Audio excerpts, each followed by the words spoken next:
Right, so what we're going to look at today is subroutines. You all said as one of the lists that you would like me to go over subroutines prior to your exam. So this is why I picked this topic, all right? Now, we're going to have a look at this, and what I'm going to try and do is show you how you could answer these in Python as well, because you need to know the best of both worlds. You need to know how to cover this in any context. Now, it says here, a developer is using a structured approach. For those of you that don't know, if you're ever looking at a structured approach in an exam, that is talking about the use of functions, subroutines, procedures. That's what we're talking about. All right? Now, you're developing a solution and they want you to write a subroutine to solve one of the sub-problems. You should know by now that the benefit of breaking things down into smaller, more manageable chunks, that's called decomposition. All right? But the benefit of that means that as a software developer, you can just focus on one element of the code at a time. It also means that software developers can work on different parts of the program at the same time. So just think back to those. Now, the subroutine should have the following interface. What I need to speak to you, which is really important about in exams, is if you have something that is in a different font, or it's italic or it's bold, you need to be very specific on how you write it. That's why I've highlighted that. You can see the font is very different. You cannot call this find min in an exam. You have to write it specifically as it is. Now, this is worth 7 marks. I'm going to show you how you can get the easiest 2 marks even if you can't code. First thing is, in pseudocode, we write subroutine. And it says the name is find min mum. Alright? Now, that's that first bullet point done. So you can all give yourself a pat on the back. You've all got 1 mark for doing that. The subroutine takes an array of integers as a parameter.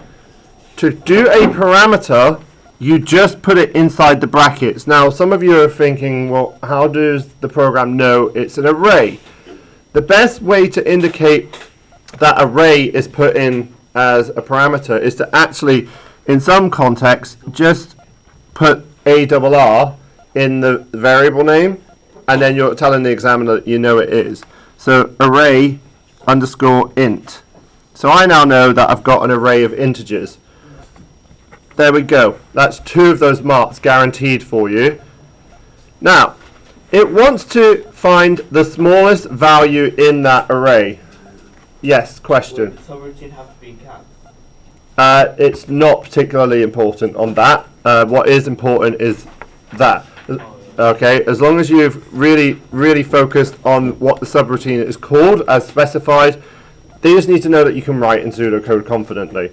Now, we're looking at a list of arrays. Let's look at the logic here. It wants to, the subroutine returns the smallest value in the array. Now, if I've got an array of numbers here, I'm going to write this down at the, I'm going to write this at the top here. I've got my list of numbers. All right. So we've got 8, 2, 9, 10, 1. I want you to think about this logically here. How would I find the lowest number? I don't want any code at this point. What would I do without telling me how to code? What would I do? Yes. I would need to compare all the numbers against each other. Now, logistically, what would be the best way to do that? Yes. A for loop. But what might I need to do first before I go through the for loop?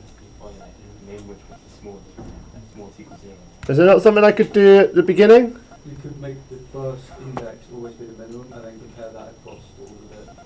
Does that make sense? So I could almost have that as my minimum number, but compare that one first. Or, okay? What I would personally do is I'm going to store the first value as my minimum number. Okay? So what I'm going to do logistically there is before I even start coding, I'm going to say min is allocated array int, because I passed that in. Now, what's the first item in my list? 8, but what index would it have? You can shout it out. Yes. 0, 1, 2, 3, 4. So if I need to find the smallest number, well, the first thing I'm going to do is I need a number to compare it against. So I'm creating a variable that I can use to compare it against. This variable can change by putting a 0 in there. What value is my program going to start with? First one, which would be an 8. I'm just going to make a little note of it over here. Now, I've got to go through that, and what I'm going to do is I am going to iterate and compare against min each time. Well, there are two ways of doing this. I'm going to show you the least efficient way of doing it, alright? Because some of you get quite confused on comparing the range, alright? The first thing I'm going to do is I'm going to say for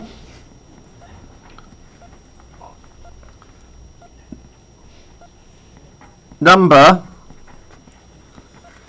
in array int. What that now means is that that is number, that is number, that is number, that is number, and that is number. What could I do each time? Yes, what could I do each time? For number in array int, what can I do on each iteration to check whether it's lower or not? Yeah. So store the current one into a temporary variable that you compare it to in the next iteration. Yeah, so I can, well, I don't actually need to store it because I can use selection against that, because that will become that. If I just write what would be, so if I write number, little trace table here, each iteration number would become 8, 2, 9, 10, then 1. Alright, that's what happens there. Now, while I do that, I'm going to go through and I'm going to do an if. If number is less than min, alright, min is allocated number. Alright, I'm going to go end if, and I'm going to go end for. My program's not quite done yet. What do I need to do once I've iterated through all of that? I need to return the smallest value, which was min. So here, return min, end subroutine. Now I've just said that's not the most efficient way to code this. Because why is it not the most efficient way to do it? It will work, and you probably won't lose any marks in your exam for doing it.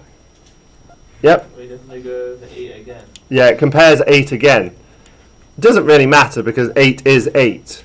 Okay, it doesn't particularly matter. It's not the most efficient way of doing it. What you could have done, alright, if you want to make a little note of it, I'm going to do this over here. Alright, is I could have went for num is 1 to len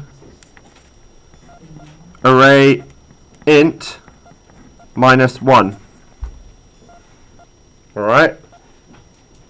Now, what I could have then done inside of that, I am sorry, because I'm running out of space there, that would have started at position 1 to the end of the list. So what I could have then done is I could have done an if r underscore int num is less than min. So I could have just done that and used square brackets there and used num as an index.